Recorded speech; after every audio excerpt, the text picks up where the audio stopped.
C'est un événement que chaque année on attend avec impatience en tant que fan de foot et en tant que fan de foot anglais, puisque c'est le Boxing Day et cette année avec temps additionnel on va vous faire vivre les 4 plus grosses affiches du week-end. C'est notre cadeau de Noël, notre cadeau de fin d'année.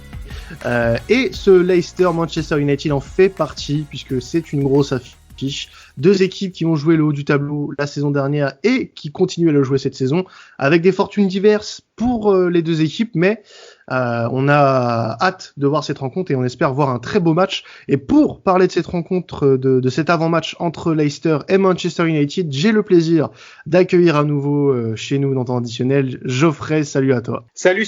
Toujours un plaisir d'être encore dans ce podcast. C'est un plaisir à chaque fois, c'est une régalade. Donc tant que tu auras besoin, n'hésite pas. Eh ben écoute, merci à toi puisque tu vas tu nous accompagnes là sur 3 des 4 affiches du week-end. Donc merci à toi pour ton temps et en tout cas et ton temps aussi pour Sports Content parce que tu vas bientôt nous demander un CDI. T'as été chez Off the Pitch, chez les Libéraux, t'es quasiment permanent ici. Donc bientôt le CDI. Brice, quand tu monteras ce podcast, n'hésite pas à envoyer le contrat à Geoffrey sur Twitter en DM directement. Non, pour revenir à nos affaires, donc on va parler de cette rencontre. Donc on rappelle pour ceux qui connaissent pas trop Geoffrey, supporter de Manchester avant tout, même si c'est un fan absolu de foot anglais, qui d'ailleurs en parle très très bien sur God Save the Foot et avec Eurosport. Cette rencontre en tant que fan, déjà avant de parler de la rencontre, j'aimerais qu'on parle un petit peu du Boxing Day. Le Boxing Day pour toi, en tant que fan de foot anglais, ça représente quoi pour toi ? Le Boxing Day, c'est un rendez-vous absolument attendu en fait partout en fait les fans de foot anglais et les fans de clubs de fans de foot anglais. C'est-à-dire qu'au début de la saison, quand un supporter en fait attend le calendrier pour les matchs de la saison à venir, en fait, il va regarder surtout plusieurs dates. Le premier match, le dernier match forcément, les dates des matchs face aux rivaux. Donc évidemment pour un supporter de Tottenham, ça va être le match face à Arsenal et pourquoi pas aussi le match face à Chelsea.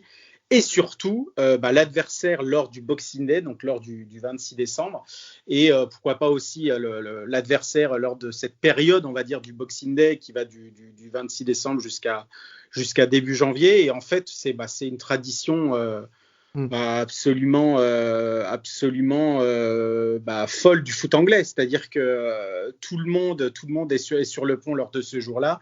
Les stades sont pleins de 95 à 100%, évidemment, quand on est hors pandémie. C'est sûr que là, cette année, ça va être plus compliqué, mais bien sûr, ouais.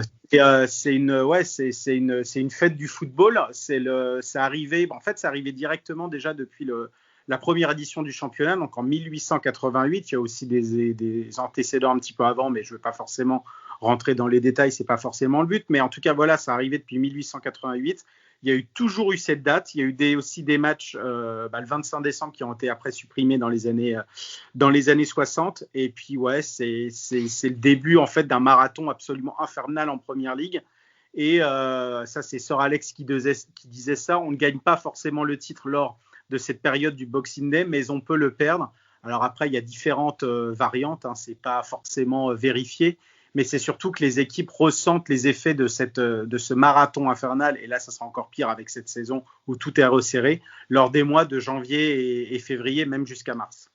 Alors oui, on va pas refaire l'historique du Boxing Day, sachant que tu as fait un très beau podcast avec l'équipe d'Off the Pitch et Ultimo Diez pour parler un peu déjà de ta carrière et du foot anglais également. Donc si vous voulez en savoir un petit peu plus, je vous invite à écouter ce podcast d'Off the Pitch qui est très intéressant. Sinon, pour parler de cette rencontre en elle-même, le Boxing Day, c'est une des périodes dans l'histoire récente de Leicester qui a été marquante, puisque si mes souvenirs sont bons, le Boxing Day de l'année du titre a été assez prolifique pour les Foxes, et c'est une période qu'ils affectionnent particulièrement, surtout quand ils sont bien placés.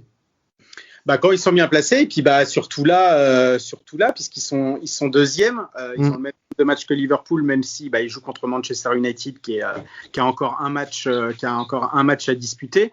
Mais oui, c'est une période qu'affectionne bien ce club. Déjà, même dans l'histoire, ils ont des très bons un très bon pourcentage de victoires lors des saisons passées en Première Ligue, mais ça leur avait souri en tout cas lors de la saison 2015-2016. Et ils espèrent évidemment continuer sur leur lancée lors de cette saison. L'année dernière, c'était un peu plus compliqué parce qu'ils avaient pris une énorme rouste face à Liverpool. Et c'est vrai que là, on pouvait aussi se dire, est-ce que les Foxes étaient pourquoi pas candidats au titre face à Liverpool, et finalement on a vu que c'était beaucoup trop fort pour eux. Il y avait eu un 4-0 et c'était absolument un récital absolu. Et puis là justement ils affrontent l'ennemi de Liverpool, Manchester United, donc un gros match au sommet. Et puis je vais pas dire gare au vaincu puisque rien n'est absolument joué, mais bien sûr, voilà, il y aura forcément quelque chose à en tirer de ce match pour la suite, ça c'est sûr. Alors pour rester sur les Foxes, on ira du côté de Manchester juste après. Le dernier match des Foxes, victoire 2-0, une très belle victoire 2-0 face à Tottenham au Tottenham Hotspur Stadium, grâce à un but de Jamie Vardy et un but contre son camp d'Alderweireld. Très bon match des Foxes face à un Tottenham en perte de vitesse depuis quelques semaines, mais un bon match référence pour les Foxes, puisque ça leur permet en plus de passer devant l'adversaire du week-end et de grappiller cette deuxième place dont tu parlais tout à l'heure. Ouais, c'est vrai qu'ils se sont rattrapés par rapport à la défaite juste avant face à Everton. Il faut dire qu'ils ont perdu 5 fois les Foxes, et les 5 fois il y avait eu quand même 4 défaites à domicile, donc ils sont beaucoup plus performants à l'extérieur. Il y a eu des très très très belles rencontres à l'extérieur. Il y a évidemment celle de Tottenham, ça a été absolument magnifique. Ils n'ont pas vraiment été en danger. J'ai longtemps cru que c'était un peu une purge au début ce match, surtout en première période, mais on sentait qu'il y avait quand même des gros arguments à Leicester, comme d'habitude. Et puis on sentait aussi que cette défaite à domicile face à Everton, même si évidemment ça face à aussi un très gros concurrent pour les places européennes, ça avait un petit peu chagriné Brendan Rodgers. Et puis ils se sont très très bien refait la cerise au Tottenham Hotspur Stadium. Franchement, il y a vraiment rien eu à dire. Tout a été parfaitement maîtrisé. La seule petite incertitude, malheureusement, et la seule, on va dire, petite mauvaise nouvelle, c'était la sortie sur blessure de Jamie Vardy. Normalement, selon Brendan Rodgers, il devrait être là samedi face à Manchester United. Mais en tout cas, c'est finalement un petit peu l'histoire de ce début de saison pour Leicester, c'est-à-dire quand même de l'irrégularité, surtout à domicile et surtout face à des adversaires comme Fulham, par exemple, où ils ont perdu à domicile, et là, ça a vraiment fait tâche. Mais voilà, ils arrivent très bien à appréhender finalement les matchs à l'extérieur, même si c'est peut-être moins des matchs à l'extérieur vu qu'il n'y a pas de public. Mais il y a eu cette très très belle victoire à Tottenham, il y a eu cette très belle victoire aussi à Arsenal et aussi à Manchester City en tout début de saison. Donc voilà, il n'y a plus vraiment finalement qu'à lancer vraiment la machine face à un gros à domicile. Alors de son côté, United a fait un début de championnat assez similaire à celui de Leicester en termes de points. On rappelle que United a un match de retard par rapport à son adversaire du week-end.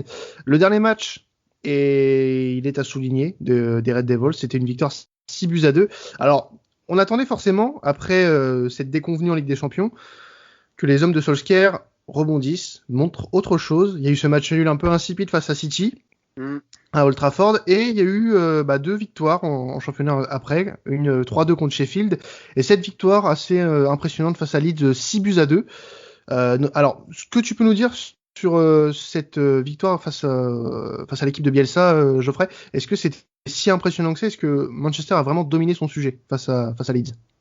En fait, il n'y a pas eu vraiment de temps de se poser la question, puisqu'il y avait déjà eu 2-0 au bout de 3 minutes. Donc, oui, un doublé de McTominay d'ailleurs. C'est pas négligeable. Ouais, c'est ça. Et puis après 3-0, et puis après 4-0, finalement, pour porter le score après à 4-1 à la mi-temps. Donc oui, forcément, ils ont dominé leur sujet, et bien leur sujet. Et le match s'est terminé à 6-2. Il aurait pu se terminer à 10-5. Vraiment, ça a été vraiment partout de tous les côtés. Mais en fait, finalement, même Leeds a eu aussi ses périodes et aurait pu aussi marquer beaucoup plus. Et en fait, ils n'ont pas déjoué. C'était vraiment typique du Bielsa. Et Et si le score était, enfin en tout cas ce score-là était moins prévisible, évidemment personne ne pouvait limite présager un 6-2 en faveur de United. En tout cas, le fait qu'il y ait beaucoup de buts, là c'était beaucoup plus prévisible, parce que ce sont des équipes qui attaquent très très fort en contre ou même parfois en attaque placée, et surtout qui laissent d'énormes espaces devant leur défense et qui ont des défenses surtout qui prennent l'eau depuis le début de donc voir énormément d'occasions d'aller d'un but à l'autre et se terminer avec beaucoup de buts, oui, c'était clairement, je ne veux pas dire que c'était écrit, mais en tout cas, on pouvait clairement l'envisager. Après, oui, face à Leeds, en plus, c'est un des adversaires, un des gros rivaux de Manchester United, donc évidemment, ça leur faisait plaisir. C'est le derby des deux roses. Ça faisait 16 ans, évidemment, qu'il n'y avait pas eu cette affiche en Premier League. Donc ça a fait plaisir aux supporters, évidemment moins pour les supporters de Leeds, mais ça faisait du bien. On va dire que c'était un premier match référence après le couac en Ligue des Champions. Ouais, tu en as parlé, face à City, c'était quand même très insipide des deux côtés, donc il n'y avait pas vraiment de réaction, même si la seule satisfaction, c'était limite peut-être la clean sheet. Et face à Sheffield United, où là, c'était vraiment le United de l'extérieur depuis le début de la saison, où United est toujours mené et souvent assez tôt dans le match, et parvient à refaire surface et puis à l'emporter à la fin. Mais là, ça fait vraiment du bien, puisque c'est aussi la deuxième victoire à domicile en Premier League, après celle de West Brom qui était quand même assez compliquée. Donc ça doit permettre normalement à Manchester United, en tout cas, d'avoir le moral et puis de les faire déjà regrimper au classement. Ils sont troisième avec toujours un match de retard à disputer à Burnley. Et puis bien commencer, enfin bien en tout cas appréhender cette période des fêtes. Alors ce match face à Leicester va être aussi une occasion d'affronter à nouveau un gros après le match face à Manchester City. Depuis cette fin de parcours en Coupe d'Europe, du moins en Champions League, qui a forcément affecté les effectifs, enfin l'effectif de Solskjaer. Comment tu penses que on manage une équipe qui vient de vivre une telle déconvenue? De toute façon, après, ce qui était bien dans cette période-là, et on va dire dans ce calendrier-là, c'est que, bon, déjà, même pour les matchs de Ligue des Champions, c'est tous les 3 jours, mais là, c'est encore plus prépondérant avec cette saison un peu spéciale. C'est qu'en fait, il y avait tout de suite un match, et puis un gros match tout de suite après, pour essayer un petit peu d'évacuer cette frustration, etc. Donc, évidemment, il y a eu, je ne vais pas dire que c'était un couac, mais il y avait... l'équipe n'a pas forcément répondu face à City, même si l'équipe n'a pas perdu. En fait, faut toujours, c'est la communication de Solskjaer juste après l'élimination en Ligue des Champions, c'est-à-dire que c'est vrai que United a très mal géré cette fin de parcours en Ligue des Champions, vu que l'équipe en plus était leader après la 4e journée, encore avec 3 points d'avance sur le PSG et Leipzig. Il y a eu, oui, ce gros couac, mais les équipes après derrière en Première Ligue étaient de qualité, parce que même si Sheffield United joue même plus que sa survie, c'est quand même toujours compliqué de les jouer. L'équipe n'a pas forcément grand-bergé, parce qu'il y avait des matchs tout de suite après, pour se vider la tête et pour se concentrer beaucoup sur le championnat. United était aussi toujours bien placé en championnat, donc ça leur permettait aussi de rebondir sur une autre compétition, et qui est peut-être pour ce United-là toujours l'objectif principal, c'est-à-dire à attraper une place dans le top 4. Mais il y a aussi d'autres objectifs, comme par exemple ce soir et ce déplacement à Goodison Park pour affronter Everton, donc en quart de finale de League Cup, qui est un peu la coupe où c'est la manière la plus rapide d'obtenir un trophée. Donc voilà, il n'y a pas eu forcément de gros travail pour Solskjaer pour remobiliser l'équipe, surtout qu'elle a bien réagi par la suite, parce que voilà, les échéances s'enchaînent et il n'y a pas vraiment le temps de gamberger, même si forcément cette élimination en Ligue des Champions reste toujours un petit peu dans un coin de la tête actuellement. Alors, on rappelle qu'en fin de podcast, on va parier sur cette rencontre avec notre partenaire BetClick. Et justement, cette rencontre donc aura lieu samedi à 13h30, si ma mémoire est bonne. Oui, c'est ça, ouais. C'est bien ça, samedi 13h30. Alors, sur la forme des deux équipes, donc bon, sur les derniers matchs, on est d'accord pour dire que il y a du mieux du côté de Manchester United et que les Foxes se sont repris depuis cette défaite face à Everton, qui était la semaine passée.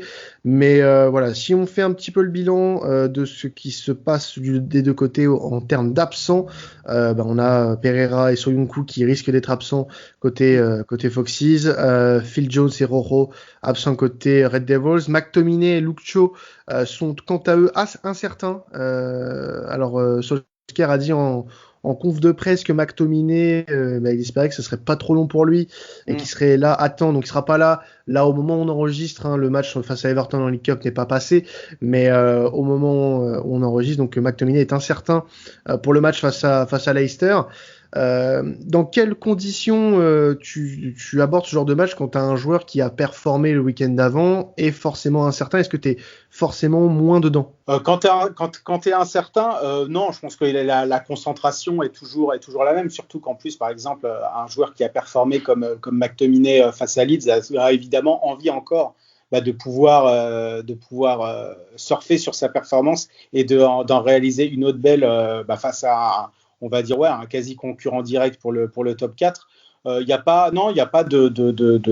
d'incertitude par rapport en tout cas à la motivation. Juste, ça doit leur permettre de vouloir évidemment enchaîner des réalisations comme celle-là, enfin des prestations comme celle-là, pardon. McTominay monte de plus en plus en puissance. On n'en parlait pas beaucoup depuis peut-être le début de la saison et même la saison dernière. Depuis le début de la saison, il est préféré dans les gros matchs avec Fred. Que ce soit en double pivot ou dans un milieu, dans un double pivot devant la défense ou dans un milieu en diamant, dans un 4-4-2. Il est préféré par rapport à des joueurs comme Matic ou même Pogba, même si évidemment ils apportent pas, leur mission au milieu de terrain est différente. Mais oui, quand on regarde encore ses highlights contre Leeds, on a l'impression qu'il a pris une dimension supplémentaire. Déjà dans la combativité, etc. C'est absolument exquis ce qu'il fait depuis un an. Mais c'est surtout dans l'utilisation du ballon, dans la projection du ballon, dans ses courses, sa puissance au milieu.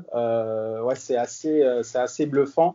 Et même s'il est incertain, en tout cas à l'heure où on parle pour Leicester, c'est sûr que ça lui enlève pas de la motivation ou quoi que ce soit. Justement, sa performance face à Leeds, ça doit plus la porter, ça c'est clair. Alors, pour rester sur Rodgers, il a dit à son tour en conférence de presse que avoir 6 jours pour préparer ce match, c'était plus un avantage qu'autre chose. Est-ce que le match contre Everton va plus desservir les Red Devils, tu penses? Je pense dans une certaine manière, parce qu'il y aura toujours il y aura toujours ce laps de temps de 3 jours pour préparer évidemment chaque rencontre. Donc après évidemment Manchester United va pas s'excuser d'être encore en vie en League Cup, etc. Ça va aussi faire tourner du côté d'Everton forcément. Mais oui, ça va laisser des plumes parce que même si Solskjaer va faire forcément tourner, on attend probablement, pourquoi pas, les retours de Matic, Brandon Williams, l'arrière droit qui devrait faire pour aussi, pourquoi pas pourquoi pas être titulaire pour Everton. Ça va forcément jouer aussi. Mais après, voilà, j'ai envie de te dire que c'est peut-être aussi le but du jeu et le fait que dans cette période où c'est quand même assez compliqué et où Leicester jouait aussi la Ligue Europa, avoir finalement une semaine complète pour préparer ce Boxing Day et puis la période qui enchaîne derrière, oui, c'est forcément un avantage pour Leicester indéniable. Mais est-ce que ça sera forcément l'explication s'il y a une défaite de Manchester United? Ça sera encore différent. Mais oui, c'est sûr que c'est quand même assez positif du côté de Leicester d'avoir 6 jours pour bien préparer ce rendez-vous. Alors de ton côté, ce match-là, si on se projette un petit peu, donc là on a 2 équipes qui ont 2 des 3 plus haute place cette saison en Première Ligue, et on rappelle que United a toujours ce match de retard, c'est très important de le souligner.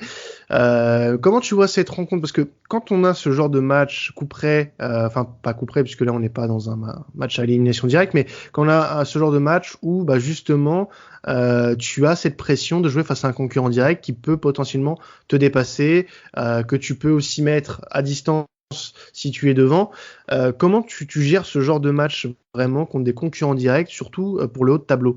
Et pour ces deux équipes-là, tu sens que ça va se passer comment surtout? Ça va être c'est surtout déjà acharné sur le terrain, surtout que c'est un match à 13h30, c'est toujours très compliqué à appréhender, que ça soit pour les locaux évidemment, mais surtout pour les adversaires. L'équipe généralement adverse est souvent sous pression, donc là il y aura moins évidemment l'appui du public, donc peut-être que ça sera peut-être une pression moindre. En tout cas, c'est toujours très compliqué déjà les matchs à 13h30, et là en plus ce match-là. Donc le match du deuxième contre le troisième, ça sera aussi la revanche de la dernière journée de la saison, donc à la fin du restart, donc fin juillet, où c'était la finale pour une place dans le top 4.